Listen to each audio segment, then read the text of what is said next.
أعوذ بالله السميع العليم من الشيطان اللعين الرجيم. بسم الله الرحمن الرحيم. الحمد لله الذي غلا في توحده ودنا في تفرده، الذي بعد فلا يرى وقرب فشهد النجوى، ثم الصلاة والسلام والتحية والإكرام على أشرف الأنبياء والمرسلين، حبيب إله العالمين سيدنا ونبينا وحبيب قلوبنا وطبيب نفوسنا وشفيع ذنوبنا أبي القاسم محمد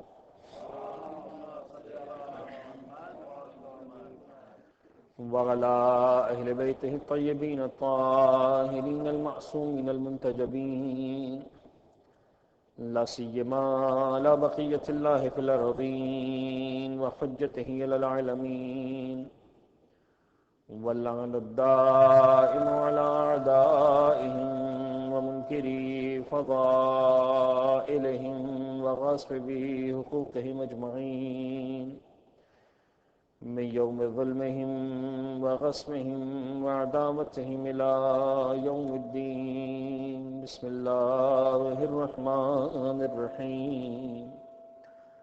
اللهم كن لوليك والحجة بن الحسن صلواتك عليه وعلى آبائه في هذه الساعة وفي كل ساعة وليا وحافظا وقائدا وناصرا ودليلا وعينا حتى تسكنه أرضك طوعا وتمتعه فيها طويلا.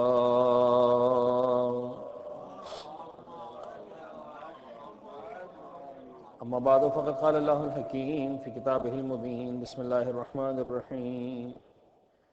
وجعلناهم أئمة يهدون بأمرنا وأوحينا إليهم فعل الخيرات وإقام الصلاة وإيتاء الزكاة وَكَانُوا لَنَا عَابِدِينَ. صلوات پڑھیں محمد وعلی محمد.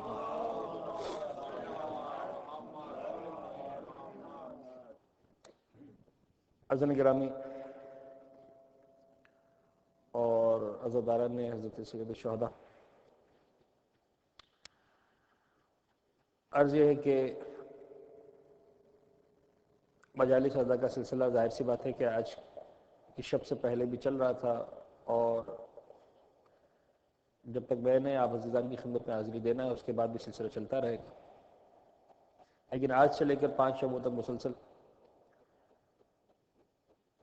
مجھے آپ عزیزان کی خدمت میں حاضر ہونا ہے. اور یہ ایام وہ ایام ہیں کہ جو خاص طور پر ماہ محرم کی 25ویں تاریخ کے اعتبار سے ہم سب کے مولا اور آقا حضرت امام زین العابدین علیہ السلام کی شہادت کے ایام ہیں. لہٰذا دوستوں کی درخواست بھی اور حکم بھی یہی تھا، خواہش بھی یہی تھی، اور مناسب بھی یہی محسوس ہو رہا ہے کہ ہم چوتھے امام کی سیرت طیبہ اور ان کی زندگی کے حوالے سے کچھ گفتگو کریں. مجھے اچھی طرح یاد ہے پہلی مرتبہ آج سے 5 سال پہلے جب میں معصوم میں آیا تھا تو اس وقت بھی میں نے تقریباً 3 یا 4 مجالس پڑھی تھیں، اور ان مجالس کا عنوان بھی سیرت حضرت سید سجاد علیہ السلام ہی تھا. ظاہر سی بات ہے کہ ان دنوں جنوری کا مہینہ ہوا کرتا تھا اور بڑی سخت برفباری ہوتی تھی ان دنوں میں. مومنین کی تعداد عام طور پر یہ تھا کہ نہ ہونے کے برابر ہوتی تھی. جب میں پہلے سر آیا تھا مجھے اچھی طرح یاد ہے. تو دوستوں کی خواہش تھی کہ مولانا وہی تاریخ، وہی ہسٹری جو آپ نے چوتھے امام کی اس کو بیان کی تھی اس کو دوبارہ بیان کریں. ظاہر سی بات ہے کہ حکم کو ٹالا نہیں جا سکتا تھا. انتہائی مناسب بات تھی کہ ایام اعظام میں ہم اپنے ائمہ طاہرین کی زندگیوں کو دیکھیں، ریویو کریں ایک مرتبہ، ان کے بارے میں معلومات حاصل کریں، تو انشاءاللہ اسی موضوع پر بات کریں گے. لیکن اپنی عادت کے مطابق جو آپ عزیزان کو معلوم ہو چکی ہے یقیناً کہ میں اپنی گفتگو کے آغاز میں ایک فقہی مسئلہ ضرور عرض کرتا ہوں، ایک چھوٹا سا فقہی مسئلہ عرض کر دوں، اور اس کے بعد ہم اپنی اس آیت کو سرنامہ کلام قرار دیتے ہوئے آیت کے درجات پر بات کرتے ہوئے انشاءاللہ نتیجتاً چوتھے امام کی حیدر طیبہ تک پہنچیں گے. ایک صلوات پڑھ دیجیے گا محمد و آل محمد.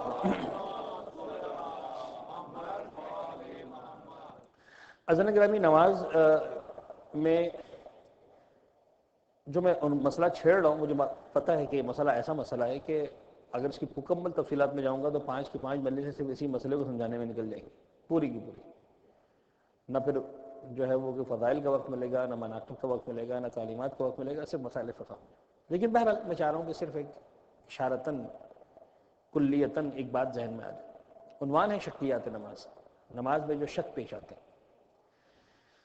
سمجھانا صرف یہ ہے کہ شک ایک ایسی کیفیت ہے جس کو اسلام نے بنیادی طور پر گویا ایک بیماری سمجھا ہے، اور اس بیماری کا ہی اسلام جو ہے وہ علاج کرنا چاہتا ہے. تو اب بات یہ ہے کہ یہ جو پرابلم ہے، یہ جو شک ہے، انسانی زندگی میں بھی 2-3 انداز سے اس کو کیور کیا جاتا ہے. شریعت نے بھی وہی 2-3 انداز اپنائے. بعض اوقات غلطی ایسی ہوتی ہے، بعض اوقات کیفیت ایسی ہوتی ہے، اتنی مائنر مسٹیکس ہوتی ہیں کہ ہم بھی کہتے ہیں کہ کوئی بات نہیں، جسٹ کنٹینیو، ہو گیا مسئلہ نہیں. اب ڈرائیونگ کر رہے تھے مثال کے طور پر، ڈرائیو کرتے کرتے لمبا 40 میل 50 میل آپ کو سفر کرنا تھا، لیکن ڈرائیو کرتے کرتے یہ ہوا کہ ایک دم سے آپ کی جو ہے وہ تھوڑا سا آپ باتوں میں تھے، آپ کا دھیان نہیں رہا، اسٹیئرنگ آپ کا ذرا سا جو ہے وہ رائٹ یا لیفٹ پہ ہو گیا، اور آپ سمجھ لیجئے کہ مثلا 1 فٹ 2 فٹ تک جو ہے وہ برابر کے ٹریک میں آ گئے. جیسے آپ گاڑی کرائی فوراً آپ نے جو ہے وہ سائڈ پہ کر دی. ابھی غلطی تو ہے، لیکن اس غلطی میں کچھ بھی نہیں ہونے والا، نہ اس پر جو ہے وہ آپ کا چالان ہونے والا ہے، ٹکٹ ملنے والا ہے. ٹھیک ہے، ہو گیا غلطی، دھیان نہیں رہا، بے دھیانی میں ذرا سا 1 فٹ آنے پہ آ گیا، لیکن فوراً سنبھل گیا. ٹھیک ہے، اوکے، جسٹ کنٹینیو. کیا کرنا ہے اس میں؟ کچھ بھی نہیں کر سکتے. کیا کر سکتے ہیں؟ بچانا گاڑی اب صحیح کر لو آگے. تو کچھ غلطیاں نماز میں ایسی ہیں، یعنی کچھ شکوک ایسے ہیں جہاں اسلام کہتا ہے کہ کوئی بات نہیں، جسٹ کنٹینیو، ہو گیا ٹھیک ہے، آگے بڑھو، جسٹ ڈونٹ کیئر. یہ ایک لیول ہے. بعض لیول ایسے ہیں جہاں اسلام کہتا ہے کہ نہیں، سوری، یہ قابل معافی جرم نہیں، اور ہم تمہاری نماز کو باطل مانیں گے. ایک بات کو سن کر دوسری بات کا فیصلہ نہیں ہو جائے گا. ایک مقام پر ہم نے سن لیا کہ اسلام کہتا ہے شک کی پرواہ مت کرو، تو ہم سمجھیں کہ سب جگہ کہہ رہا ہے شک کی پرواہ مت کرو. نہیں، بعض جگہ کوئی پرواہ مت کرو، بعض جگہ مکمل پرواہ کرو. مثال بھی دیتا چلوں، مثلا فرض کریں نماز میں آپ کو شک ہوا، جب آپ تسبیحات اربع پڑھ لیتے سبحان اللہ والحمدللہ ولا الہ الا اللہ واللہ، شک ہوا کہ میں نے تشہد پڑھا ہے کہ نہیں پڑھا. دیکھیے، ایک مرتبہ یقین ہو گیا کہ نہیں پڑھا، وہ مسئلہ الگ ہے، میں اس کا نہیں بتا رہا ہوں، میں شک کا بتا رہا ہوں. 50% یو ڈونٹ نو کہ میں جو کھڑا ہوا ہوں تو تشہد پڑھ کے کھڑا ہوا یا بغیر تشہد پڑھے کھڑا ہوا. اب یہاں پر ایک جنرل رول ہے نماز کے اندر، بھئی جس عمل کا وقت گزر گیا نا، اور تمہیں شک ہو رہا ہے کہ انجام دیا کہ نہیں دیا، اگر یقین ہو گیا کہ انجام نہیں دیا تب تو پلٹو، دوبارہ بیٹھو، پڑھو. میں اس کی بات نہیں کر رہا ہوں فی الحال، وہ مسئلہ کہیں سے کہیں نکل جائے گا. شک ہو رہا ہے، سمجھو کہ کر چکے ہو، آگے بڑھا. رکوع میں ہوں، شک ہو رہا ہے میں نے الحمد سورہ پڑھا کہ نہیں پڑھا، ایسے تو رکوع میں نہیں چلا گیا، اوکے، کوئی مسئلہ نہیں، سمجھو کہ ہو چکا. قیام کے علم میں کھڑا ہوں، دوسری رکعت میں الحمد پڑھ رہا ہوں، شک ہوا کہ میں نے پچھلی رکعت میں 2 سجدے کیے کہ 1 سجدہ کیا، نہیں معلوم، ڈاؤٹ ہے، جسٹ کنٹینیو. جس عمل کا وقت گزر چکا اور اب ڈاؤٹ فل ہو، ٹھیک ہے، جسٹ ڈونٹ کیئر، کوئی مسئلہ نہیں، آگے بڑھا، نماز صحیح تھی، کچھ کرنا بھی نہیں. شک. لیکن بعض جگہ شک میں کوئی معافی نہیں، نماز باطل ہے، نئے سرے سے پڑھو. مثلا فجر کی نماز میں یا مغرب کی نماز میں یا ظہر اثر اور عشاء کی پہلی 2 رکعتوں کی تعداد کے بارے میں شک، کاؤنٹنگ، پہلی رکعت ہے کہ دوسری ہے کہ تیسری، نہیں سمجھ میں آ رہا انسان کو. اب اگر فجر کی نماز سے 2 رکعت تھی یا مغرب کی نماز سے 3 رکعت تھی یا ظہر اثر کی یا عشاء کی پہلی 2 رکعتوں میں شک پیش آ رہا، اسلام کہتا ہے کوئی معافی نہیں ملے گی. تمہارا اتنا دھیان نہیں ہے کہ تمہیں 2 رکعتوں میں نہیں پتا پہلے کی دوسری. یہ تو وہی والی بات ہو گئی کہ صاحب خوش ہو کے بتا رہے تھے کہ میرا بچہ جو ہے وہ امتحان میں 2nd نمبر پر آیا. اچھا ماشاء اللہ مبارک ہو. کتنے بچوں نے امتحان میں شرکت کی؟ دیکھا 2 بچوں نے. جہاں ہیں ہی ٹوٹل 2 رکعتیں، وہیں تمہیں نہیں پتا کہ پہلی ہے کہ دوسری. تو اب اس نماز کو ہم صحیح مانیں. ہاں سوچو، تمہیں ٹائم ملے گا 10 سیکنڈ 15 سیکنڈ سوچو. اگر کوئی ایسا کلو مل جاتا ہے جس سے تم 1 سائیڈڈ ہو جاتے ہو، اوکے ہم تمہاری نماز کو ایکسیپٹ کر لیں گے، کوئی مسئلہ نہیں. تم مطمئن ہو گئے کہ پہلی رکعت ہے، پہلی سمجھ سے کنٹینیو کرو. تم مطمئن ہو گئے دوسری ہے، دوسری سمجھ سے کنٹینیو کرو. لیکن اف یو ریمین ڈاؤٹ فل، اور اس تھاٹ پروسیس سے گزرنے کے بعد بھی تم ذہن نہیں بنا سکے کہ ہاں یہ پہلی ہے یا دوسری ہے مثال کے طور پر، تو پھر اب تمہاری نماز باطل ہے. تو لوگ سوال کرتے مولانا صاحب یہ آپ نے بتایا نماز باطل ہے، تو کیا ہم نماز کو توڑ سکتے ہیں؟ جواب ہے کہ نہیں. اس لیے کہ توڑا اس چیز کو جاتا ہے جو سلامت ہو، یہ ویسے ہی ٹوٹ چکی ہے. گئی جب آپ نے شک کیا اور آپ نہیں مطمئن ہو سکے پہلے کی دوسری، اب یہ نہ سوچیں کہ توڑ سکتے ہیں کہ نہیں، ٹوٹ چکی ہے. اب آپ کو نئے سرے سے نماز شروع کرنا ہے. ٹھیک ہے، اس نماز کو باطل سمجھو، وائٹ، نئے سرے سے، بالکل نئے سرے سے نماز شروع کرو، تمہاری نماز شروع ہو جائے گی. اللہ اکبر یعنی الحمدللہ اپنا اقامت پڑھ کے یا صرف تکبیرۃ الاحرام کہہ کے نماز شروع کرو. اور کچھ جگہوں پر جو ہے وہ غلطی کی نوعیت ایسی ہے کہ نہ اسلام شانے پہ ہاتھ روا کے کہتا ہے کہ کوئی بات نہیں آنکھ دکھا کر کہتا ہے کہ 100% باطل. علاج بتاتا ہے کہ ٹھیک ہے ایسا کر لو تو صحیح مان لیتے ہیں. نہ 100% اس طرف، نہ 100% اس طرف. ایگزامپل دے رہا ہوں، یہ موسٹ کامن ایگزامپل ہے، بہت موسٹ کامن ایگزامپل. 3 اور 4 رکعتی نماز، سوری 4 رکعتی نمازوں میں، ظہر میں، عصر میں، عشاء میں، فرض کرنے شک ہو رہا ہے تیسری اور چوتھی رکعت آخر میں. اچھا یہ شک عام طور پر وہ شک ہے جو پیش آتا ہے، یعنی جن لوگوں کو شک پیش آتا ہے ان لوگوں کی بات کریں. اللہ کرے کسی کو شک پیش نہ ہے کبھی بھی، لیکن بعض اوقات یہ ہو جاتا ہے انسان ڈاؤٹ فل ہوتا ہے تیسری میں ہوں کہ چوتھی میں. میں اس صرف ایک شک کی جو ہے نا اس کا علاج بتا رہا ہوں، کسی اور شک کا ایگزامپل نہیں دے رہا ہوں. آپ مکس بھی مت کیجئے گا کہ یہ بتایا تھا تو یہ ہوگا. 3 اور 4 کا شک ہو، اسلام کہتا ہے سمپل ایک کام کرو، تم سمجھو کہ چوتھی ہے اور 4 سمجھ کے نماز کو مکمل کر دو. اب یا تو یہ واقعی چوتھی تھی، صحیح آرڈر، مسئلہ نہیں، نماز صحیح ہو چکی تمہاری. اور یا یہ تیسری تھی، تو اس کا مطلب یہ ہے کہ 1 رکعت تم نے کم پڑھی. اب ایک کام کرو، نماز مکمل کر لی، اب کھڑے ہو کر 1 رکعت نماز احتیاط پڑھ رہا. یہ 1 رکعت نماز احتیاط جو ہوگی، اگر وہ پہلی 4 رکعت تھی تو یہ مستقل نماز ہوگی، تمہیں اس کا الگ سے ثواب مل جائے گا، تمہاری وہ 4 رکعت ہوگی. اور اگر تم نے 1 رکعت کم کی تھی تو یہ 1 رکعت دوسرے کی رکعت کو کمپنسیٹ کر دے گی. دیٹ از کالڈ نماز احتیاط. اچھا نماز احتیاط کا طریقہ کیا ہے؟ سمپل، آپ کھڑے ہوں گے، نیت کریں گے میں 1 رکعت نماز احتیاط پڑھتا ہوں اس شک کی وجہ سے جو مجھے پیش آیا تھا، قربت اللہ اللہ. تکبیرۃ الاحرام پڑھیں گے، الحمد پڑھیں گے، سورہ نہیں ہوگا. اللہ اکبر، رکوع، ذکر رکوع کریں گے، اٹھیں گے، سمع اللہ، سجدے میں جائیں گے، 2 سجدے کریں گے، 2 سجدے سے اٹھیں گے، تشہد پڑھیں گے، سلام پڑھیں گے، اللہ اکبر. ایک بات کا خیال رکھنا ہے نماز احتیاط پڑھتے وقت کہ نماز احتیاط مکمل آہستہ آواز میں ہوگی. مکمل آہستہ، یعنی اللہ اکبر سے لے کر آخر کی السلام علیکم ورحمۃ اللہ وبرکاتہ اللہ اکبر تک سب آہستہ آواز. اچھا پھر بتا دوں آہستہ آواز کا مطلب آہستہ آواز، بے آواز نہیں. ہمارے یہاں بے آواز کو آہستہ آواز سمجھتے ہیں. یہ انشاءاللہ کا موقع ملے گا تو کل پرسوں پھر کسی مجلس میں عرض کروں گا، یہاں پہلے بھی میں عرض کر چکا ہوں. ایک صلوات بھیج دیجیے گا محمد و آل محمد.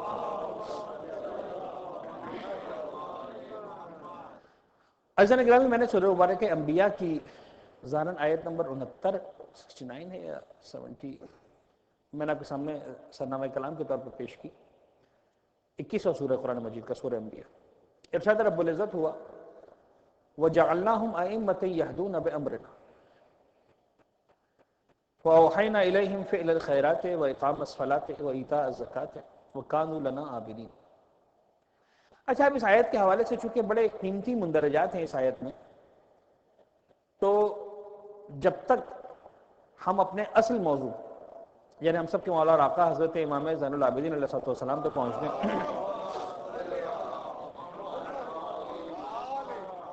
کچھ نکات اس آیت کی ابتدا میں جن کو جو بظاہر موضوع سے ہٹ کر محسوس ہوں گے، لیکن ٹھیک ہے آیت کا ہم ترجمہ بھی سنیں، تھوڑا سا اس کی وضاحت بھی، اور پھر چوتھے امام تک پہنچتے دیکھیں کہاں تک بات پہنچتی. اگر آج موقع ملا تو آج ہی چوتھے امام کی حیات طیبہ شروع ہو جائے گی، اور اگر آج نہیں تو انشاءاللہ پھر کل سے باقاعدہ طور پر امام کی حیات طیبہ کو ہی ہم ڈسکس کریں گے، اسی کو ہم بیان کریں گے۔ ارشاد رب العزت ہوا وَجَعَلْنَاهُمْ أَئِمَّةً يَهْدُونَ بِأَمْرِنَا۔ اچھا، سورہ مبارک انبیاء میں جناب اسحاق کا تذکرہ ہے، جناب ابراہیم کا تذکرہ ہے، جناب لوط کا تذکرہ ہے، مختلف انبیاء کا تذکرہ کرنے کے بعد اور مختلف ان کی باتیں ان کے ساتھ جو واقعات پیش آئے، اشارتاً چنکس میں کلکس میں جو ہے وہ کلپس کی صورت میں اس کو بیان کیا قرآن نے، اور اس کے بعد اس آیت تک بات آئی اور ارشاد ہوا کہ وَجَعَلْنَاهُمْ أَئِمَّةً، ہم نے ان انبیاء کرام کو امام قرار دیا۔ وَجَعَلْنَاهُمْ أَئِمَّةً، ہم نے انہیں قرار دیا امام۔ حضرات گرامی، منزل امامت اور مقام امامت ویسے میرا موضوع نہیں ہے، لیکن صرف اشارتاً عرض کرنا چاہ رہا ہوں کہ شاید یہی آیت اور اس آیت کا ایک چھوٹا سا حصہ ہی مقام امامت کو سمجھانے کے لیے کافی۔ پروردگار انبیاء کرام کے بارے میں، اور وہ انبیاء جن میں اولو العزم انبیاء شامل ہیں، جناب ابراہیم جیسی شخصیت شامل ہے، ان کے بارے میں پروردگار یہ ارشاد فرما رہا ہے یہ انبیاء تھے، ہم نے انہیں امام بنایا۔ آپ کسی ماسٹر سے کہیں کہ بھائی تم ماسٹرز کر چکے ہو، ہم تمہیں اعزازی گریجویٹ کی ڈگری دے رہے ہیں۔ اگر آپ کسی ماسٹر سے کہیں کہ ہم تمہیں اعزازی ڈگری دے رہے ہیں گریجویشن کی، تو وہ ہنسے گا آپ پر کہ بھائی تم پڑھے لکھے نہیں ہو، میں آلریڈی ماسٹرز ہوں، اور ماسٹر ہونے کا مطلب یہ ہے کہ گریجویٹ کی ڈگری تو پہلے لے چکا ہوں، تب کہیں جا کر میں ماسٹر بنا ہوں۔ ہاں، گریجویٹ سے کہا جائے کہ تم نے اتنا اچھا گریجویشن کیا ہے کہ ہم تمہیں ماسٹر کی ڈگری اعزازی دینے بغیر پڑھے، یہ سمجھ میں آتا ہے؟ اگر انبیاء کرام کو پروردگار یہ کہہ رہا ہے کہ ہم تمہیں امام بنا رہے ہیں، تو اگر امامت کا عہدہ نبوت سے پہلے ہوتا مقام اور مرتبے کے اعتبار سے، اچھا پیغمبر اکرم کی بات نہیں کر رہا ہوں، اس کے اندر یہ بتا دو پیغمبر اکرم کا مقام عقیدے کے اعتبار سے ہر امام سے بلند ہے، ہر ذات سے بلند ہے۔ بعد از خدا بزرگ تو یہ قصہ مختصر، یعنی پیغمبر اکرم کا مقام تو وہ مقام ہے، اتنا عظیم اور اتنا بلند مقام ہے کہ مولا کائنات کے کھلے جملوں میں سے ایک جملہ ہے انا عبد من عبید محمد، اے دنیا کے لوگوں جانو علی محمد کے غلاموں میں سے ایک غلام۔ عجیب شان ہے پیغمبر اکرم کی، اور وہ مولا کائنات جانتے ہیں کہ پیغمبر اکرم کا مقام کیا ہے، لیکن پیغمبر اکرم کو نکال کے اگر بات کی جائے تو جو مقام امامت ہے چھوٹا مقام نہیں ہے۔ پروردگار کہہ رہا انبیاء کو ہم نے تمہیں امام بنایا، تو یقیناً امامت کا مقام نبوت کے مقام سے بلند ہے کہ پروردگار نے یہ اعزاز عطا کر رہا ہے کہ ان سارے آزمائش اور امتحانات سے گزرنے کے بعد ہم تمہیں امامت کے عہدے سے سرفراز کریں، اور تمہارا کام کیا ہے؟ وَجَعَلْنَاهُمْ أَئِمَّةً يَهْدُونَ بِأَمْرِنَا، ہم نے تمہیں امام بنایا، ایسا امام کہ جن کا سب سے پہلا کام یہ ہے کہ یہدون بامرنا، یہ ہمارے امر کی طرف ہدایت کرتے ہیں۔ اچھا، ایک جملہ اور میں عرض کرتا چلوں درمیان میں، یہ صرف اشارتاً جملہ عرض کر رہا ہوں اس لیے کہ مجھے بہرحال چوتھے امام تک پہنچنا۔ پروردگار کہہ رہا ہے وَجَعَلْنَاهُمْ أَئِمَّةً، ایک بات یاد رکھنا، ان انبیاء کو امام ہم نے بنایا ہے، امام بنانے کا اختیار ہمارے پاس ہے، تمہارے پاس نہیں ہے۔ نہ نبی اپنی مرضی سے امام بن سکتا ہے، تو جب نبی خود اپنی مرضی سے امام نہیں بن سکتا تو امت کسی کو امام کیسے بناتی؟ اس نبی کو بھی اگر امامت کا عہدہ دینا ہے تو پروردگار کہہ رہا ہے میں دوں، جعلناہم، ہم نے قرار دیا، یہ ہمارا اختیار ہے، ہم اپنے رائٹس کو یوز کر رہے ہیں، اور ان کا کام ہے یہدون بامرنا، یہ ہمارے امام وہ امام ہیں، یہ انبیاء وہ انبیاء ہیں، ان کو ہم نے ایسا امام بنایا جو ہمارے امر کی طرف ہدایت کرتے ہیں۔ اذان گرامی، لفظ امر یہدون بامرنا اتنا وسیع لفظ ہے، یہدون بامرنا میں لفظ امر، کہ اگر صرف اس لفظ کی وضاحت مکمل تفصیل کے ساتھ کرنا ہو تو 1 گھنٹہ نکل جائے۔ پھر وہی بات کہ اشارتاً کچھ نہ کوئی بیان کرتا چلا۔ یہ لفظ 2-3 مقامات پر استعمال ہوا، لیکن بڑے ہی عجیب معنوں میں، بڑی عجیب انداز سے استعمال ہوا۔ میں نے یوں سمجھ لیجئے کہ قرآن نے اس انداز سے استعمال کیا اس لفظ کو کہ نہ کھل کر چھپایا نہ کھل کر بیان کیا، کچھ اشارہ کی کچھ اشارے کیے قرآن نے، کچھ اتنا سمجھ لو کہ اتنا سمجھنا آسان نہیں، یعنی بعض اوقات یہ سمجھ بھی انسان کو آ جائے تو بڑی سمجھ ہوتی ہے، یعنی کوئی چیز ایسی ہوتی ہے سمجھ میں آ جائے کہ بابا ہماری سمجھ میں نہیں آ سکتی، تب بھی بڑی سمجھ ہے، اس لیے کہ جہاں انسان کو سمجھ نہیں آتی اور یہ بھی سمجھ نہیں آتی کہ مجھے سمجھ نہیں آ سکتی، تو پھر جو انسان غلطیاں کرتا ہے اس کے اندر، پھر جو مسٹیکس ہوتی ہیں وہ الگ طرح کی مسٹیکس ہوتی ہیں، پھر وہ ہائی لیول کی مسٹیکس ہوتی ہیں، چھوٹے لیول کی مسٹیکس بھی نہیں ہوتی، جہاں انسان نہیں سمجھ رہا اور نہیں پتا کہ نہیں سمجھ رہا، لہذا اس بارے میں صرف اتنا سمجھانے کی کوشش کی انسان سمجھ جائے کہ تیرے سمجھنے کی بس کی بات نہیں، ہم اشارے دے رہے ہیں، سورہ والے کے قدر میں اشارہ دعا تنزل الملائکۃ والروح فیہا بإذن ربہم من کل امر، شب قدر وہ رات اس کے اتنے فضائل پڑھے، اتنے مناقب پڑھے، تمہیں کیا پتا شب قدر کیا، 1000 مہینوں سے افضل ہے، ہوتا کیا اس رات کے اندر؟ تنزل الملائکہ، ملائکہ نازل ہوتے ہیں، والروح، روح الامین نازل ہوتے ہیں، فیہا، اس رات کے اندر نازل ہوتے ہیں، بِإِذْنِ رَبِّهِمْ، آپ ذرا الفاظ تو دیکھیے، گہرائی کو تو دیکھیے، کمال کو تو دیکھیے، بِإِذْنِ رَبِّهِمْ، اپنے رب کی اجازت لے کر نازل ہوتے ہیں، عربی زبان میں اذن اور اجازت میں فرق ہے، حالانکہ اذن بھی عربی زبان کا لفظ ہے، اجازت بھی عربی زبان کا لفظ ہے، کام ہونے سے پہلے پرمیشن لو اسے اذن کہتے ہیں، کام ہو جانے کے بعد پرمیشن لو اسے اجازت کہتے ہیں، بھئی آپ نے کام کر لیا، کسی کا سیل فون استعمال کر لیا، بات کر لی، بعد میں کہا کہ بھائی ذرا خیال رکھنا، سوری ہم نے تمہارا فون استعمال کیا تھا، اب اگر وہ ہاں کہے تو اجازت ہے، اذن نہیں ہے، اذن وہ ہوتا ہے جو کام ہونے سے پہلے لیا جائے، بِإِذْنِ رَبِّهِمْ، اپنی مرضی سے آ نہیں جاتے ہیں، پروردگار جب ہاں کہتا ہے اس کے بعد اترتے ہیں، من کل امر، ہر امر کو لے کر اترتے ہیں، اور ایک بات یاد رکھیے گا گرامی، جب بھی امر کو لے کر اترتے ہیں تو بات آگے تو جملہ مکمل تو کرو نا، زمانے کے امام کا تذکرہ اچھا اسی انداز سے ہو جائے، جب امر کو لے کر اترتے ہیں، ہر امر کے لیے اترتے ہیں، تو جب نازل ہے تو منزول علیہم بھی ہونا چاہیے، دیکھیے ایک بات یاد رکھیے گا، کچھ چیزیں ایسی ہیں جو ہمیشہ پیر میں چلتی ہیں، اکیلی نامکمل ہیں، آپ کسی بھی مرد کو مرد تو کہہ سکتے ہیں، باپ اسی وقت کہہ سکتے ہیں جب اس کے یہاں اولاد ہو، کسی بھی شادی شدہ انسان کو آپ شوہر کہہ سکتے ہیں، لیکن باپ اسی وقت کہہ سکتے ہیں جب اولاد ہو، کسی بھی مرد کو شوہر اس وقت کہہ سکتے ہیں جب کوئی بیوی ہو، کچھ رشتے ایسے ہیں نا جس کے سامنے کوئی پارٹنر ہونا چاہیے، اس کے بغیر مکمل نہیں ہے، ظالم اور مظلوم کا رشتہ یہی ہے، ظالم اسی وقت ظالم بن سکتا ہے جب سامنے کوئی مظلوم بننے کو تیار ہو، جب تو کوئی مظلوم نہیں ہے اس وقت تو کوئی ظالم نہیں بن سکتا، اور جب تک کوئی ظالم نہیں ہے مظلوم نہیں بن سکتا، تو نازل ہو رہے ہیں ملائکہ، یہ نازل تو ہو رہے ہیں، منزول کون ہے؟ تو اگر امر لے کر نازل ہو رہے ہیں تو یاد رکھنا کائنات میں قیامت تک جب تک ملائکہ نازل ہوتے رہیں گے ایک اولی الامر موجود ہوگا،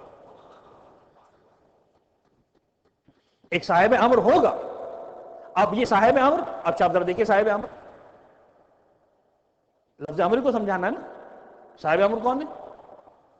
اب دیکھیے قرآن نے صاحب امر کے بارے میں کیا بات کی، کہنے لگا قرآن یا ایھا الذین آمنوا اطیعوا اللہ واطیعوا الرسول واولی الامر منکم، اے ایمان لانے والو اللہ کی اطاعت کرو، رسول کی اطاعت کرو، اور صاحبان امر کی اطاعت کرو، یہ اولی الامر کوئی چھوٹی شخصیت نہیں ہے، اس مقام پر ہے کہ اسے اللہ اور رسول کی فہرست میں لا کے کھڑا کر دیا، اب ایک انتہائی عجیب نقطہ اس آیت کے حوالے سے میں پیش کرنا چاہ رہا ہوں، پھر دیکھیے بات کہاں تک پہنچتی ہے، ایک انتہائی عجیب نقطہ، میں عرض کر چکا ہوں مجھے معلوم ہے ساری باتیں، اور جنہوں نے سنی ان کو زیادہ یاد بھی ہوں گی، لیکن چاہ رہا ہوں کہ بچوں کے ذہنوں میں، نوجوانوں کے ذہنوں میں ایک بار پھر بات تازہ ہو، اس آیت کا جو ترجمہ ابھی میں نے کیا تھوڑی دیر پہلے، میں نے غلط ترجمہ کیا، میں نے ترجمہ کیا کہ اے صاحبان ایمان تمہاری ذمہ داری ہے کہ اللہ کی اطاعت کرو، رسول کی اطاعت کرو، اور اولی الامر کی اطاعت کرو، ترجمہ غلط ہے، اچھا اس کا ایک اور ترجمہ بھی ہو سکتا ہے جو شارٹ فارم ہے، اے صاحبان ایمان اللہ کی، رسول کی اور صاحبان امر کی اطاعت کرو، اچھا یہ ترجمہ بھی غلط ہے، اچھا ہے کیا، میں تو سمجھا دوں، دیکھیے دو ہی طریقے بات کو بیان کرنے کے، ایک مرتبہ یہ ہے کہ بھئی جن کی اطاعت کروانی ہے ان کا نام لیتے جاؤ اور ان میں سے ہر ایک کے ساتھ اطاعت کا لفظ استعمال کرو. اللہ کی اطاعت کرو، رسول کی اطاعت کرو، صاحبان امر کی اطاعت کرو. 3 ہستیوں کا نام لیا گیا اور 3 مرتبہ اطاعت کا لفظ استعمال کیا گیا. اللہ کی اطاعت، رسول کی اطاعت اور اولی الامر کی اطاعت. اور ایک طریقہ بات کو بیان کرنے کا یہ ہے شارٹ طریقہ کہ 3 ہستیوں کا نام لے لو اور آخر میں ایک مرتبہ کہہ دو ان سب کی اطاعت کرو، اللہ کی، رسول کی اور صاحبان امر کی اطاعت کرو. یہ 2 ہی طریقے بات کو سمجھانے کے لیے. قرآن مجید میں نہ پہلا طریقہ استعمال کیا نہ دوسرا طریقہ. یا تو اطاعت کا لفظ 3 مرتبہ استعمال ہوتا تب بھی فصاحت و بلاغت کے مطابق تھا، یا 1 مرتبہ استعمال ہوتا تب بھی بلاغت کے مطابق تھا. لیکن قرآن نے عجیب کام کیا کہ نہ 1 مرتبہ استعمال کیا اطاعت کا لفظ، نہ 3 مرتبہ استعمال کیا، 2 مرتبہ استعمال کیا. آیت سنیں، یا ایھا الذین آمنوا اطیعوا اللہ اطیعوا واطیعوا الرسول، دوسرا اطیعوا واولی الامر منکم. بھئی پروردگار جو فصاحت اور بلاغت ہے وہ تو یہی ہے، سمپل سمجھ میں آتا ہے. اچھا دنیا کی ہر زبان میں یہ قانون ہے کہ بھئی یا تو ایک ساتھ سب کا تذکرہ کر دو اور کہو ان کی اطاعت کر رہے، یا ہر ایک کے ساتھ کہو ان کی اطاعت، ان کی اطاعت، ان کی اطاعت. یہ 2 مرتبہ اطیعوا کا لفظ سمجھ میں نہیں آ رہا. کبھی دیکھو بات یہ ہے کہ 2 مرتبہ اطیعوا کا لفظ اس لیے استعمال کیا جا رہا ہے کہ لیول آف اطاعت میں ڈفرنس ہے. جو پروردگار کی اطاعت ہے وہ اور لیول کی اطاعت ہے، جو رسول کی اطاعت ہے وہ اور لیول کی اطاعت ہے. اب علمی اعتبار سے اگر اس کو سمجھنا ہے تو ایک جملہ کہوں، تھوڑے سی وضاحت کر دوں گا اس کی. جو اللہ کی اطاعت ہے وہ اطاعت بالذات ہے، جو رسول کی اطاعت ہے وہ اطاعت بالعرض ہے. اچھا یہ کیا ہوتا ہے؟ مجھے کوئی مشکل الفاظ ممبر میں بیان کرنے کا شوق نہیں ہے، بلکہ میرے بارے میں مشہور ہے کہ مولانا بڑی سادہ سادہ سے باتیں کرتے ہیں، اور مجھے اچھا بھی لگتا ہے کہ میں سادہ سادہ انداز میں سادہ سادہ باتیں کروں. اطاعت بالذات کیا ہے، اطاعت بالعرض کیا ہے؟ دیکھیں پروردگار کی اطاعت اس لیے اطاعت ہے کہ وہ خدا اس کی اطاعت کرنی ہے، اور رسول کی اطاعت اس لیے کرنی ہے کہ جس کی اطاعت واجب تھی اس نے کہا کہ ان کی اطاعت کرو. خدا کی اطاعت اس لیے نہیں کہ پیغمبر نے کہا، پیغمبر کی اطاعت اس لیے کہ خدا نے کہا. خدا کی اطاعت تو کرنی تھی. اب خدا کی مرضی یا تو ڈائریکٹ کہتا صرف میری اطاعت کرتے رہنا بس، کسی اور کی باتیں سننا، یا پروردگار یہ کہہ دے کہ ٹھیک ہے میری اطاعت اب میں کہہ رہا ہوں، اس کو میں نہیں بنا رہا ہوں، اب جو یہ کہے اس کی بات مانتے رہنا. تو پروردگار تو خود کہہ رہا ہے کہ اللہ کے رسول کی اطاعت کرو، اور مسلمان کہ میں تو ڈائریکٹ خدا سے سنوں گا. وہ اطیعوا الرسول. ہاں اتنا طے ہے کہ رسول کی اطاعت اطاعت ذاتی نہیں، اطاعت عرضی ہے. میں اس کی مثال دے دوں تاکہ بات کلیئر ہو جائے.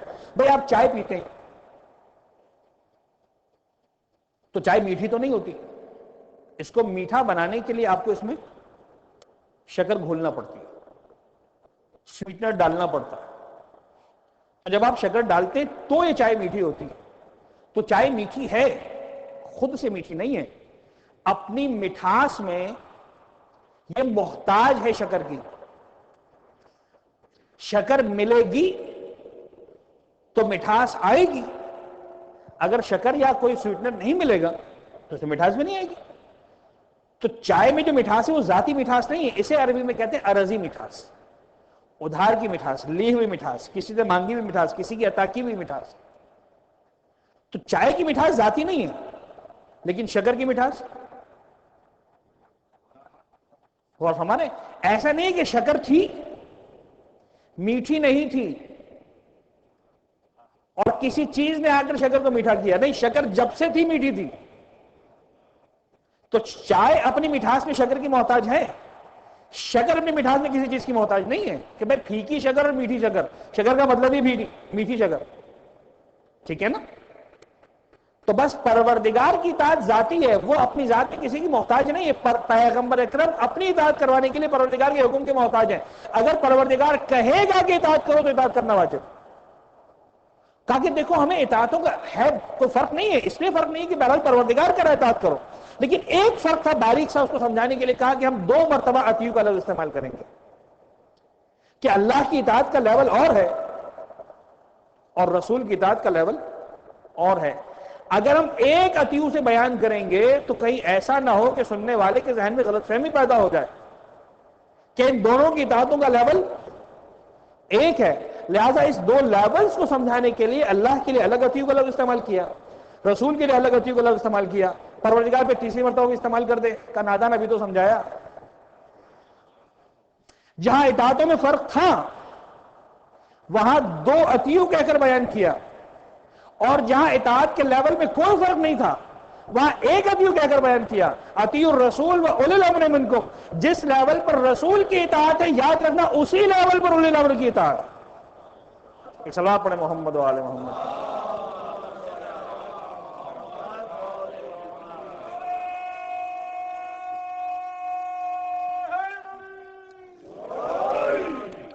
غور فرمائے سے نگران۔ اور یہ امر کا لفظ جو میں بار بار سمجھا رہا ہوں، اولی الامر، اچھا اولی الامر ہے کون؟ وہاں کا امر لے کر نازل ہوتے ہیں، یہاں کہا کہ صاحبان امر کی اطاعت کرو، اللہ کی اطاعت، رسول کی، اور صاحبان امر کی اطاعت کرو۔ یہ پروردگار ہے، اولی الامر ہیں کون؟ اب اولی الامر مترجمین قرآن میں، پورے عالم اسلام کے مترجمین کی بات کر رہا ہوں، دو ہی ترجمے ہیں، ایک اہل بیت کے ماننے والوں کی ترجمہ ہے، ایک ان کا ہے جو در اہل بیت سے بھٹک گئے، اور جو بھٹکے تو کیا در بدر ہوئے ہیں تیرے در کو چھوڑ کر، واقعا عجیب بھٹکے۔ کہنے لگے اولی الامر سے مراد ہے صاحبان اقتدار، صاحبان حکومت۔ کہیں پر آ کر جو ترجمہ بھی کیا کہیں پر بات فٹ بیٹھ نہیں سکی آخر تک، یعنی کہ ایسا لباس رہا جس پر جتنے بھی پیون لگائے آخر تک جو ہے نا سر اور پیر مکمل نہیں ڈھانپ سکا، سر کو ڈھانپنے کی کوشش کرتے پیر کھل جاتا، پیر ڈھانپتے سر کھل جاتا۔ کہنے لگے صاحب صاحبان اقتدار، صاحبان حکومت، اچھا تو مشرف صاحب کو کیوں نکالا تھا؟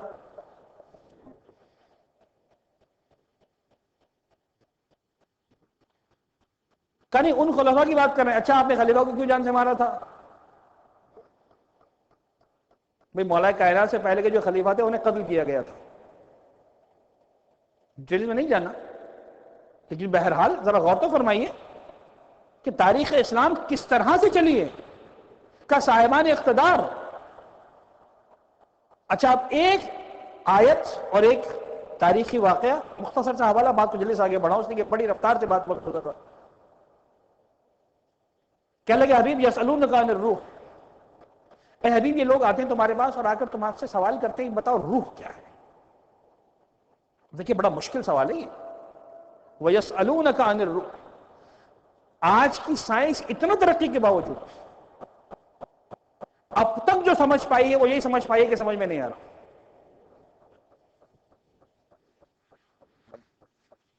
اتنی ترقی کے بعد جو اب تک سمجھ پائی ہے وہ یہ کہ میں سمجھ میں نہیں آ رہا یہ روح ہے کیا۔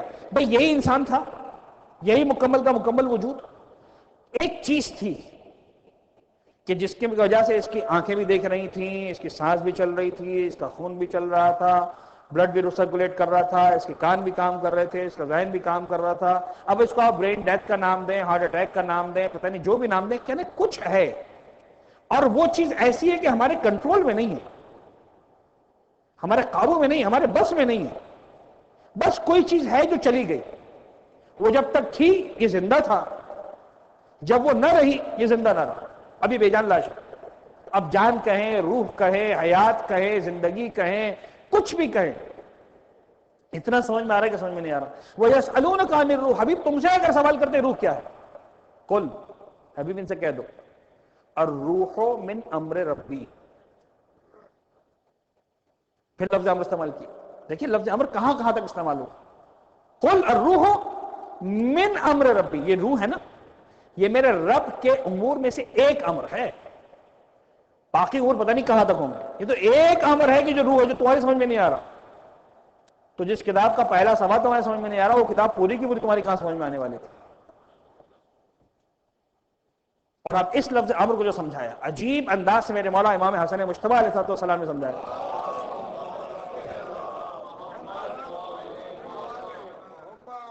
یہ وہ دور ہے کہ جب مولا کائنات کوفے میں اور ظاہری اعتبار سے بھی اقتدار کی کرسی کو سنبھالے ہوئے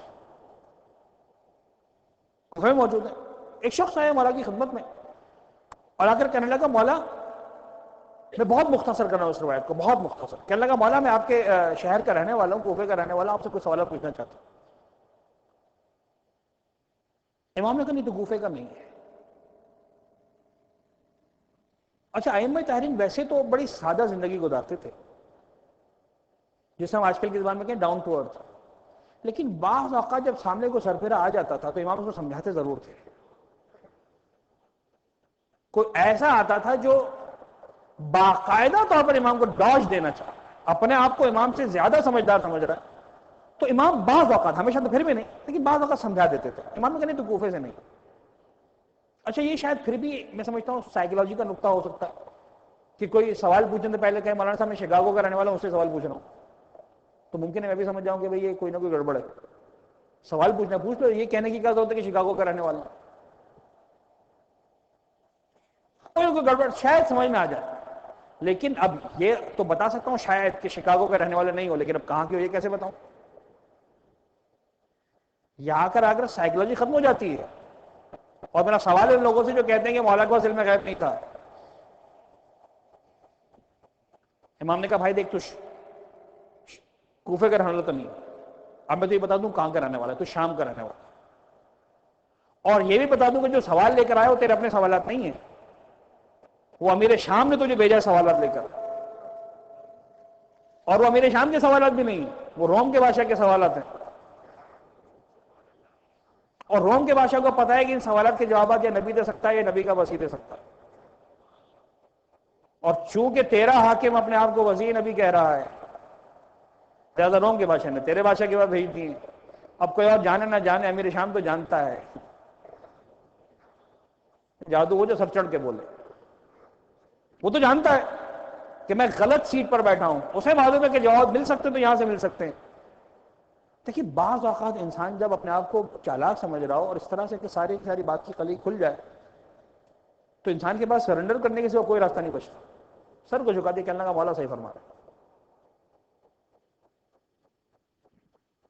مولا صحیح فرما رہے ہیں. سوالات تو وہی ہیں اور جوابات چاہیے مجھے، آپ سے چاہیے، مجھے پتہ ہے جوابات آپ سے مل سکتے ہیں.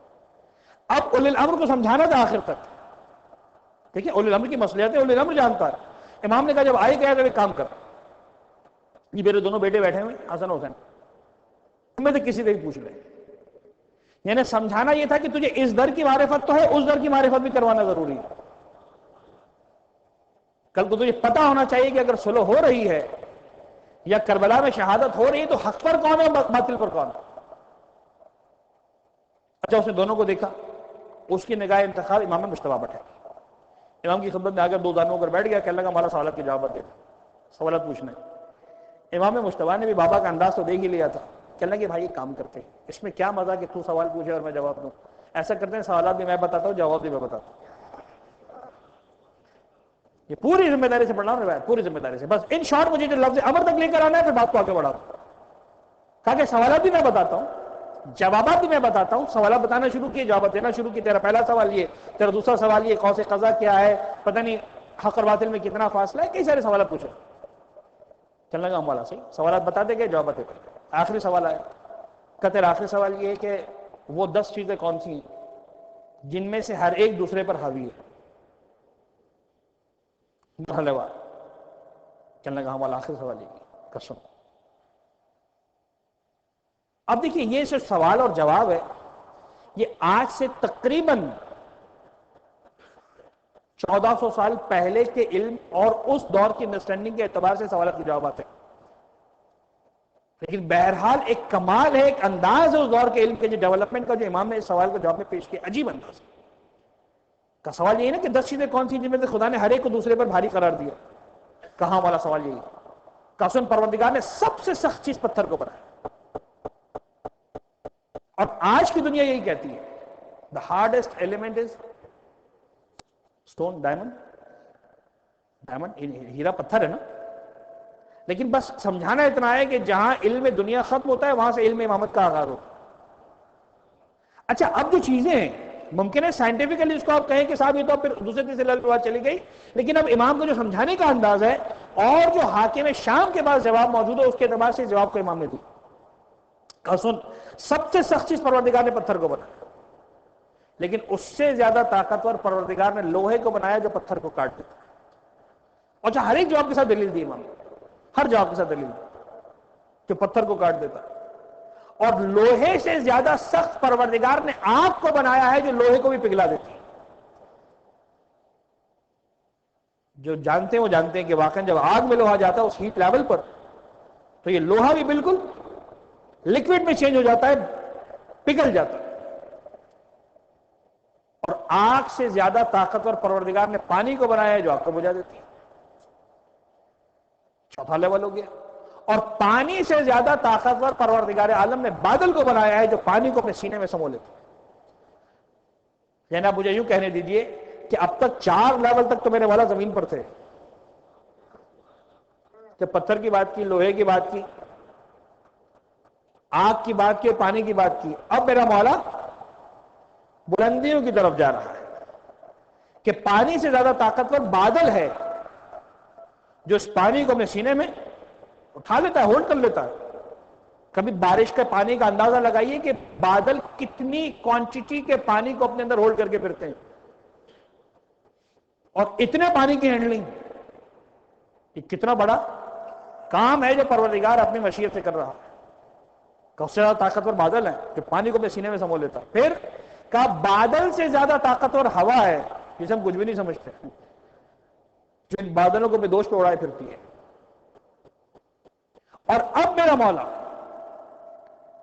اس دنیا سے نکل کر گویا ملکوت کی طرف جا رہا ہے 6 مراحل کے بعد. کہا سنو, اور ہوا سے زیادہ طاقتور وہ فرشتہ ہے جسے پروردگار نے ہواؤں پر اختیار کیا ہے, جس کے ایک اشارے پر ہوائیں چلتی ہیں, دوسرے اشارے پر ہوائیں رک جاتی ہیں. اور اس فرشتے سے زیادہ طاقتور ملک الموت ہے جو اس فرشتے کو ہی موت دے دیں گے. 8واں لیول. اور ملک الموت سے زیادہ طاقتور موت ہے جو خود ملک الموت کو بھی نہیں چھوڑنے والی. انہیں روایتیں ہیں کہ جب ملک الموت سور پھونکیں گے اور جناب اسرائیل سور پھونکیں گے تو اس کے بعد موت سب فنا ہو جائے گا, پروردگار باقی ہے, جناب اسرائیل باقی ہیں, یا نور ازلی باقی ہے. تو اس کے بعد پروردگار عالم کے حکم سے خود موت جناب اسرائیل کی بھی جان لے لے گی, ملک الموت کی جان بھی لے لے گی. تو 9ویں نمبر پر موت ہے کہ جو ملک الموت کو بھی نہیں چھوڑے گی. اور اس کے بعد امام فرماتے ہیں کہ یاد رکھنا جو 10ویں نمبر پر ہے اس موت سے زیادہ طاقتور امر الہی ہے جو آئی ہوئی موت کو بھی ٹال دیا تھا. تو اب امر جب اتنا طاقتور ہے کہ آئی ہوئی موت کو ٹال دے, نکلی ہوئی روح کو واپس پہنچا دے, تو وہاں کہا جا قل الروح من امر ربی, اور یہاں کہا کہ امر اتنا طاقتور ہے جو آئی موت کو ڈال دے. تو اب اولل الامر کے معنی جو بھی کرو, صاحب امر کم از کم اتنا طاقتور ہونا چاہیے کہ آئی بھی موت کو پلٹا سکے. ایک سلوات پڑھے محمد و آل محمد.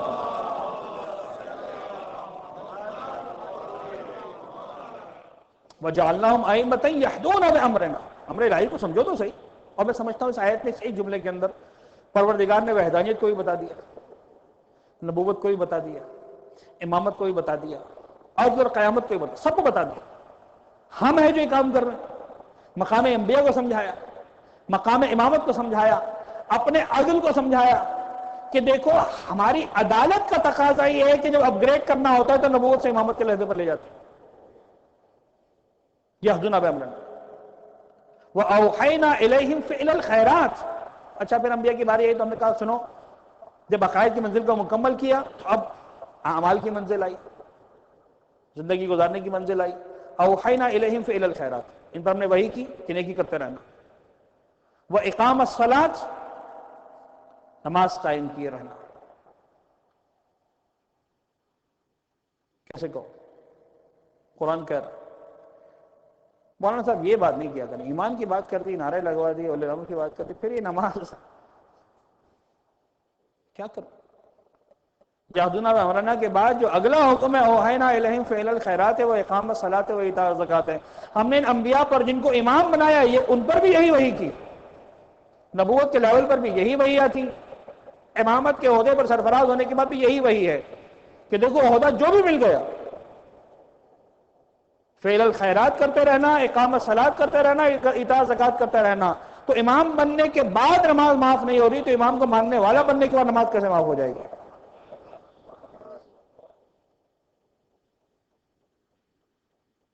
اقام الصلاۃ و ایتاء الزکوٰۃ, بڑے نکات ہیں لیکن بہرحال میں کیا کروں, مجھے آگے بڑھنا.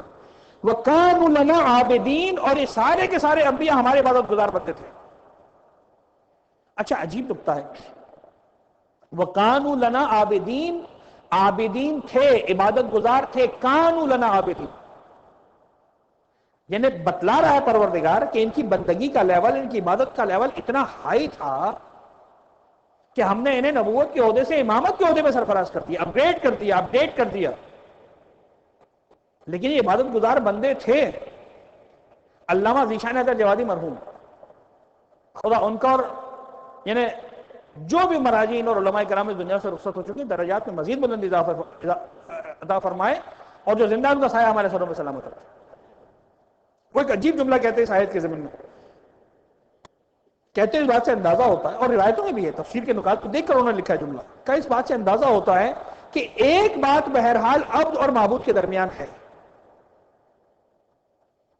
انبیاء اور انسانوں میں فرق یہی ہے، انبیاء عبادت کرتے چلے جاتے ہیں، پروردگار درجات دیتا چلا جاتا، لیکن انسان کہتا ہے کہ پروردگار تو کچھ دے تو میں عبادت کروں.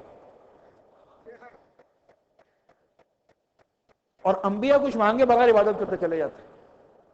بس ایک جنگ ہے جو انسان کی اور رب کی چل رہی ہے. پروردگار کہتا ہے بندے تو میری طرف آ تو تجھے یہ دوں گا، بندہ کہتا ہے پروردگار تو پہلے دے پھر میں سوچوں گا. یعنی جملہ بڑا سوچ سمجھ کے کہہ رہا ہوں، دے تب بھی کر لوں گا یہ گارنٹی نہیں ہے، بلکہ شاید گارنٹی اس بات کی ہے کہ جو آج غربت میں نہیں کر رہا وہ کل مال آنے کے بعد کیا کرنے والا. تو آج تکلیفوں میں نہیں کر رہا، سب کے سامنے سر نہیں جھکا رہا، کل تمنگر بن جانے کے بعد وہ کتنا جو ہے اور رب العزت کی بارگاہ میں سر کو جھکانے والا. اتنا آسان نہیں ہے. اور عزیزان گرامی، وقت گزرنے سے پہلے وقت کی قدر کرنا ضروری ہے. جناب بہلول مارکیٹ میں گھوم رہے تھے، کسی نے کہا بہلول کیا کر رہے ہو؟ کہا ان کی اور ان کی بنانے کی کوشش کر رہا ہوں. اور پھر کہا وہ تو مان رہا ہے، یہ نہیں مان رہا. وہ مان رہا ہے، یہ نہیں مان رہا. اچھا جناب بہلول کی حکایتیں بڑی عجیب ہیں. اگلے دن کسی نے دیکھ لیا بہلول کو قبرستان میں، کہا بہلول کیا کر رہے ہو؟ کہا وہی کام کر رہا ہوں، ان کی اور ان کی بنانے کی کوشش کر رہا ہوں. کہا اب یہ مان رہے ہیں، وہ نہیں مان رہے.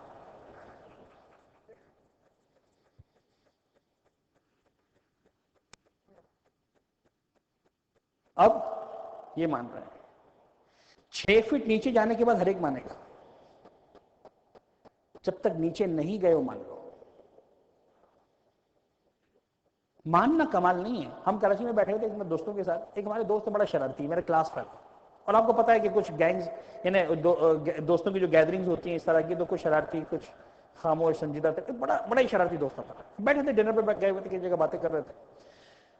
تو ویسے ہی باتوں میں اس نے کہا کہ اچھا مولانا بھی کہہ رہا ہے مجھے، دوست بھی کہہ رہا ہے، جو انداز ہوتا ہے کلاس فیلوز والا جو زندگی گزاری تھی آپ سب کو معلوم. کہنے کا پتا ہے قیامت کب آئے گی؟ میں نے کہا تم بتا دو، تمہیں معلوم ہے تو. کہنے کا جس دن میں سدھر جاؤں گا قیامت آ جائے گی. یعنی میں سدھرنے والا نہیں. اچھا دوستانہ ماحول تھا، دوستانہ مزاج، میں نے بھی جواب دے دیا، اور واقعی مجھے لگا کہ ذرا صحیح جواب تھا، آپ کے ساتھ شیئر کر لوں. میں نے کہا بات سنو، تم جو کہہ رہے ہو سدھر جاؤں گا اس دن قیامت آ جائے گی. میں نے کہا سدھرے گا تو تمہارا باپ بھی. اچھا میں نے ایسی باتیں سوری ممبر سے آداب کا خیال رکھنا چاہ رہا ہوں، لیکن جو دوستانہ ماحول تھا میں نے دوستانہ ماحول میں کہا، میں نے کہا سدھرو گے تو تم اور تمہارا خاندان سدھرے گا. سدھرنا کمال نہیں ہے، وقت پہ سدھرنا کمال. سدھرو گے کیسے نہیں؟ سدھرنا کمال نہیں ہے، وقت پہ سدھر جانا کمال ہے. جملہ چینج کرو، داڑھی رکھنا کمال نہیں ہے، وقت پہ داڑھی رکھنا کمال ہے. نماز پڑھنا کمال نہیں ہے، وقت پہ پڑھنا کمال ہے. اور ایک جملہ میں پہلے استعمال کیا کرتا تھا، اس کو چینج کر لو. پہلے میں کہتا تھا کہ if you are with Hussain you are never late. اگر حسین کے ساتھ ہو نا یو آر نیور لیٹ. جب بھی آ جاؤ حسین تمہارا ہے، سینے سے لگانے کو تیار ہے. میں چینج کرتا ہوں، if you are with Hussain you are never early. کیوں دیر کر رہے ہو؟ حسین کے ساتھ ہو پھر بھی دیر کر رہے ہو. You are never early. وَكَانُوا لَنَا عَابِدِينَ، یہ سب کے سب عابدین تھے. بزن گرامی، اب دامن وقت ہے بالکل گنجائش نہیں، گھڑی کی سوئیاں بتا رہی کہ مولانا بس. اور اس ایک گزارش کے ساتھ میں اپنی گفتگو کو مکمل کروں کہ اب انشاءاللہ آپ لوگوں کو یقین آ جانا چاہیے کہ انشاءاللہ 7:30 بجے نماز کا وقت ہے اور 8:30 بجے میں بیٹھ جاؤں گا ممبر پہ. اب یقین جانیے کہ انشاءاللہ وقت پر پروگرام ہوگا، اور آپ عزیزان سے یہ درخواست بھی ہوگی، انتظامیہ نے بھی یہ درخواست کی، لیکن چونکہ کئی سارے ساتھی نہیں پہنچے تھے ابتدا میں، تو اس درخواست کو میں دوہرا رہا ہوں کہ انشاءاللہ ہم وقت پہ شروع کریں گے تاکہ وقت پر ختم بھی ہو سکے اور وقت پر آپ عزیزان اپنے گھروں کو بھی پہنچ سکے. وَكَانُوا لَنَا عَابِدِينَ، یہ انبیاء سب کے سب عابدین تھے. تو مقام انبیاء یہ ہے کہ وہ عابدین ہیں، اور مقام امامت یہ ہے کہ حسین کا بیٹا زین العابدین. اس کی وضاحت کروں گا جملے کی، کل یہی سے بات شروع ہوگی. زین العابدین. عزیزان گرامی، آج میری کافی عرصے سے خواہش تھی کہ یہ ایک دو سالوں سے خواہش مسلسل ڈیلے ہو رہی تھی کہ ریحان بھائی سے میں کلام سنوں جناب زینب بات. تو میرا دل چاہ رہا ہے شہزادی زینب کے ہی مسائل کو کچھ تذکرہ کروں، کہ جناب سید سجاد کا نام ہے.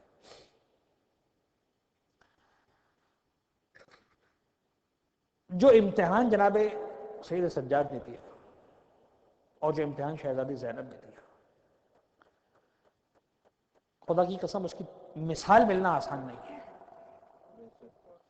دیکھیے میں آپ کی بات بتاؤں، بس یہی مسائل اگر سمجھ میں آئے نا، اور انشاءاللہ آئے قسم تو یقیناً گریہ کریں گے. جو کربلا ہے نا، اس میں مولا حسین کا مزاج بڑا عجیب ہے، کربلا کا مزاج عجیب ہے، کربلا کی درس کا عجیب ہے.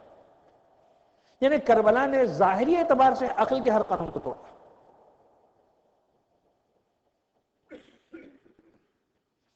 ائمہ کا طریقہ تھا، مولا کائنات کا طریقہ تھا، جب بھی جنگیں ہوتی تھی تو اپنوں کو پہلے بھیجتے تھے، اصحاب کو بعد میں بھیجتے تھے. کربلا میں نظام بدل گیا، اصحاب کو پہلے بھیجا، اپنوں کو بعد میں بھیجا. کیا راز تھا؟ اب حسین کے مسئلے کو تو حسین جانتے ہیں، لیکن ایک جواب میرے ذہن میں آتا ہے کہ کربلا اس مقام اور اس مقتل کا نام تھا جہاں طے تھا کہ ہر ایک کو شہید ہونا ہے. تو جب طے تھا کہ ہر ایک کو شہید ہونا ہے تو حسین نے ایک اہتمام کیا. یعنی آخر اپنوں کو پہلے کیوں بھیجا جاتا تھا، احباب کو پہلے کیوں بھیجا جاتا تھا، اور دوستوں کو بعد میں کیوں بھیجا جاتا تھا؟ تو راز یہ تھا نا کہ تکلیف زیادہ اپنے برداشت کریں، دوستوں کو زیادہ تکلیف نہ ہو. تو حسین نے اسی قانون کا پاس رکھا کہ دوستوں کو کم سے کم تکلیف ہو. اب میں سمجھا رہا ہوں، جو کربلا کا پہلا شہید تھا نا، اس کا غم صرف اتنا تھا کہ وہ 3 دن کی بھوک اور پیاس لے کر گیا.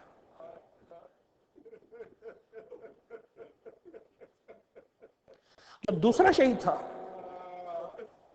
وہ 3 دن کا بھوکا اور پیاسا تو گیا، لیکن ایک بھائی کا داغ دل میں لے کر گیا.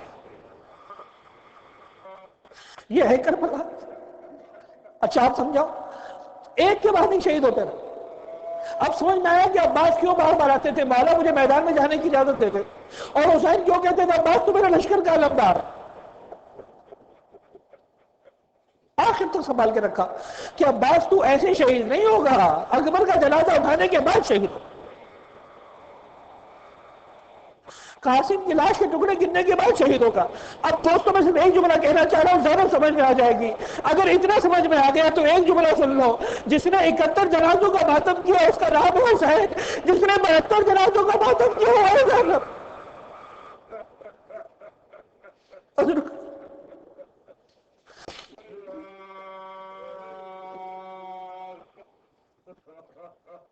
اکہتر جنازوں کا ماتم کرنے والا حسین، لیکن حسین نے سب کچھ کیا. حسین ابن علی کا ماتم نہیں کیا. زینب نے سارا ماتم کرنے کے بعد 70 قدم سے کھڑے ہو کر دیکھا، میرا بھائی ہے، شبر سینے میں سوار ہے، گردن پر سے کالا خنجر پھیر رہا. اجرکم اللہ، اجرکم اللہ. اسی پر بس نہیں ہوئی، ارے زینب کے امتحان کو کون جانتا ہے. بھائی کے کٹتے ہوئے سر کو دیکھا، خیموں میں لگتی ہوئی آگ کو دیکھا، سیدانیوں کے سروں سے چھنتی ہوئی رداؤں کو دیکھا، یتیم بچوں کے گالوں پر تماچے کھاتے ہوئے. اجرکم اللہ، اجرکم اللہ. اجرکم اللہ، عجیب شہزادی ہے زینب، کس امتحان سے میری بیوی نہیں گزری۔ میں ایک جملہ کہنا چاہتا ہوں، شام کا زندان تھا، میرا مولا سید سجاد رات کی تاریکی میں نماز شب کے لیے بیدار ہوئے، ایک عجیب منظر دیکھا، ایک عجیب منظر دیکھا۔ زینب شام کے زندان میں بھی نماز شب قضا تو نہیں ہوتی تھی، لیکن دیکھا کہ شہزادی بیدار ہو چکی ہیں، بیٹھ کر نماز شب ادا کر رہی۔ اجرکم اللہ، بس آخری جملہ ہے، بیٹھ کر نماز شب ادا کر رہی ہیں۔ قیامت کا منظر تھا سید سجاد کے لیے، اس لیے کہ سید سجاد اتنا تو جانتے تھے، جب کربلا کا میدان تھا، 3 دن کی بھوک اور پیاس تھی، 72 جنازوں کا ماتم تھا، شام غریبہ کی درد اور تکلیفیں تھی، پھر بھی ان دردوں نے زینب کو اتنا کمزور نہ کیا تھا کہ بیٹھ کر نماز شب پڑھتی۔ وہاں بھی جلتے ہوئے خیموں کے پاس زینب نے کھڑے ہو کر نماز ادا کی تھی، ہاتھ جوڑ کر کہنے لگے پھر یہ کیا وقت آ گیا، بیٹھ کر نماز شب پڑھ رہی۔ اجرکم اللہ، اجرکم اللہ۔ بس میرے عزیز ہو، جناب زینب نے جو جواب دیا وہ قیامت تک رونے کے لیے کافی ہے۔ رو کر کہنے لگی بیٹا سید سجاد، یہ شام کی فوج کے سپاہی جو کھانا اور پانی دیتے ہیں وہ اتنا کم ہوتا،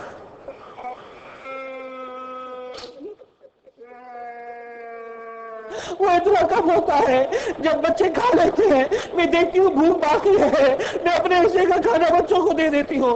پانی اتنا کم ہوتا ہے، جب بچے پی لیتے ہیں میں دیکھتی ہوں ابھی پیاس باقی ہے، میں اپنے حصوں کا پانی بچوں کو دے دیتی ہوں۔ بیٹا سید سجاد کئی دن ہو گئے ہیں، زینب نے کھانا نہیں کھایا، زینب نے اے مولا حسین 3 دن کی بھوک اور پیاس آپ نے بھی برداشت کی، لیکن زینب نے بھی برداشت کی، زینب آپ کے ساتھ ساتھ تھی، لیکن نہ جانے شام کے زندان میں زینب کتنا بھوکی رہی، نہ جانے زینب کتنا پیاسی رہی۔ اب زینب کے قدموں میں جانتے رہے، کھڑے ہو کر نماز پڑھتی، رات کی تاریکی میں زینب نے بیٹھ کر رب کی عبادت کی، کبھی زبان پر شکایت کے الفاظ،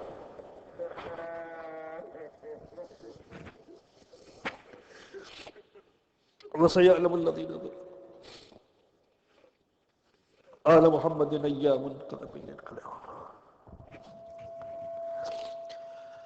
پالنے والے تجھے واسطہ محمد و آل محمد کا، ہمارے اس خلیل توسل کو اپنی بارگاہ میں قبول فرما۔